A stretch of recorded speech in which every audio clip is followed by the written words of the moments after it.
हम में से ज़्यादातर लोग सोचते हैं कि जो कीटनाशक और खरपतवार नाशक हैं ये तो जहरीले होते हैं, लेकिन जो रासायनिक खादें हैं वो तो बस सिर्फ खाद है, इसमें क्या नुकसान हो सकता है। लेकिन जो सच है वो ठीक उल्टा है। केमिकल खादें यानी रासायनिक खाद भी मिट्टी के जीवों के लिए उतनी ही हानिकारक है जितने कीटनाशक खरपतवार नाशक। नमस्कार, मेरा नाम है मनीषा लाट गुप्ता और मैं एक पर्माकल्चर टीचर हूँ।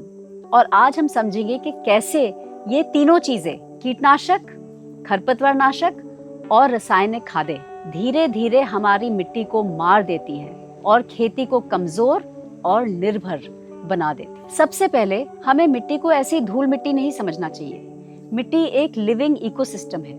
इसमें करोड़ों जीव रहते हैं, जैसे बैक्टीरिया, फंगस, केंचुए, सूक्ष्म कीड़े, आर्थ्रोपॉड, लाभदायक नेमाटोड्स।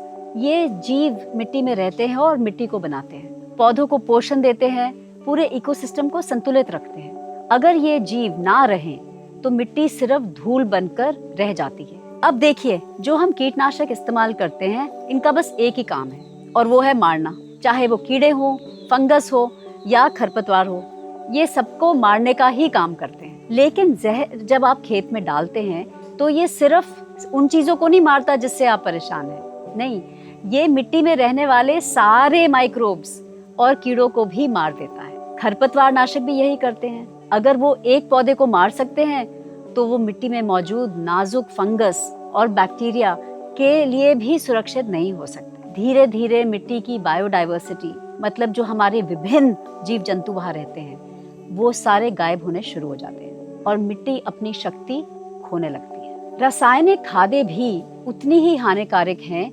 जितने कीटनाशक और खरपतवार नाशक। हम जब खाद डालते हैं उसको हम जहर नहीं मानते, क्योंकि खाद तो हम समझते हैं कि पौधे का खाना है ना, पर नहीं। रासायनिक खादें जो होती हैं ये पौधों का खाना नहीं है। रासायनिक खादें सिर्फ एक प्रकार का नमक है, एनपीके के रूप में सॉल्युबल नमक, जो पौधों की जड़ों को जबरदस्ती पोषण देते हैं। इससे इनके 3 बड़े नुकसान होते हैं। पहला, जो ये खादें होती हैं ये मिट्टी को नमकीन बना देती है, मतलब इसमें सॉल्ट की मात्रा बहुत बढ़ जाती है। बार बार ये खादें डालने से मिट्टी सलाइन हो जाती है और जैसे समुद्री पानी में कुछ पौधे नहीं उगेंगे, वैसे ही नमकीन मिट्टी में कई जीव जंतु भी मरने लगते हैं। जो हमारे मिट्टी में जीव जंतु रहते हैं वो नमक से वैसे ही सेंसिटिव होते हैं। जैसे कई हम लोग जीव जंतु हम नमक वाले पानी में नहीं रह सकते, उसी तरह ये जीव जंतु नमक वाली एनवायरनमेंट में मरने लगते हैं, जिसको हम कहते हैं सॉइल टॉक्सिसिटी।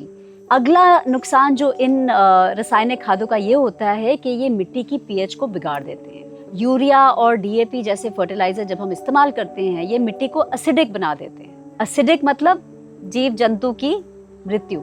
मिट्टी में जो फंगस, बैक्टीरिया और जो केंचुए की पॉपुलेशन होती थी, जो जनसंख्या होती थी, वो गिरनी शुरू हो जाती है। जब हम रासायनिक खादें डालते हैं तो जो हमारी मिट्टी में जीव जंतु होते हैं वो बेरोजगार हो जाते हैं। बाहर से हम रासायनिक पोषक तत्व डाल के जो पौधे और माइक्रोब्स, पौधे और जीवाणुओं के बीच में एक कुदरती नाता था, वो टूट जाता है। सामान्य रूप से क्या होता था कि पौधे माइक्रोब्स को, जीवाणुओं को शुगर्स खिलाते थे, मतलब चीनी के मॉलिक्यूल, और उल्टा यही जीव जंतु हमारे पौधों को पोषक तत्व खिलाते थे।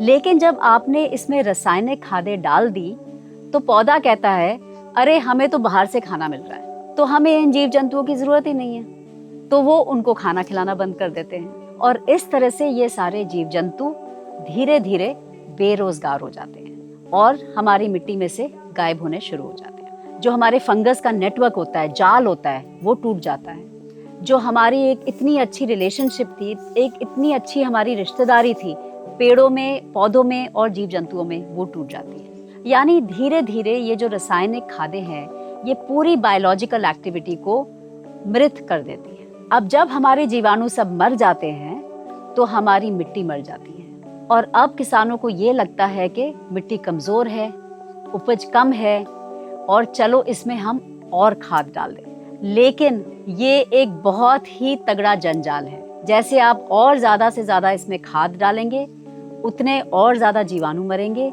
उतनी मिट्टी आपकी और मृत हो जाएगी, उतने पौधे आपके और कमज़ोर आ जाएंगे उतने आपको और कीटनाशक डालने पड़ेंगे, उतनी आपको और खरपतवार नाशक डालनी पड़ेगी। और आप देख रहे हैं क्या होता है, आप कर्जे में पड़ने लगते हैं और आपकी फसलें फेल होनी शुरू हो जाएंगी। खेत आपका पूरी तरह रसायनों पे डिपेंडेंट हो जाता है, जैसे कि एक नशेड़ी। मिट्टी की ताकत, उसकी रचना संरचना, उसका कार्बन, उसमें जीव सब खत्म हो जाते हैं। अब ये मिट्टी ना पानी सोखती है, ना पानी रोकती है और ना ये पोषण देती है, और किसान साल दर साल उर्वरक और जहर खरीदने पर निर्भर हो जाता है। तो इसका समाधान क्या है? समाधान बहुत ही सीधा है। आप अपनी मिट्टी को फिर से जिंदा बनाइए, जीवाणुओं को वापस लाइए, इसमें आप कंपोस्ट डालिए, कार्बनिक पदार्थ डालिए, इसको मल्च करिए, अपनी मिट्टी को ढक के रखिए।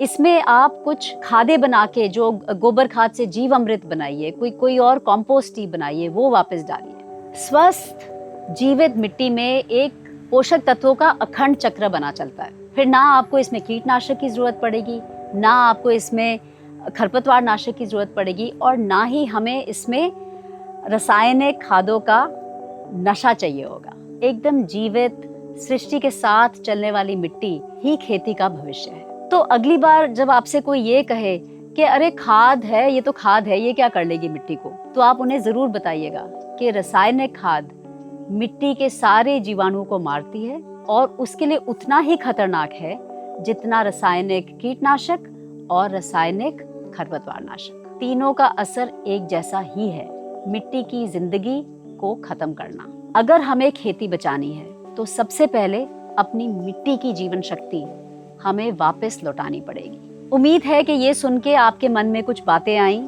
और आप ये चीजें अपने परिवार वालों से, अपने दोस्तों से, अपने गांव वालों के साथ जरूर साझा करेंगे और इस पे थोड़ी सी आप तर्क करेंगे और सोचेंगे कि वाकई हम इस नशे से आगे चल सकते हैं और धीरे धीरे अपनी मिट्टी को फिर से जीवित बना सकते। मेरी बातें सुनने के लिए धन्यवाद, और अगली सोमवार मैं फिर से लौट के आऊंगी एक नए वीडियो के साथ। आप देखते रहिए और हाँ, हमारे चैनल को सब्सक्राइब करना ना भूलिएगा। चलिए, नमस्कार।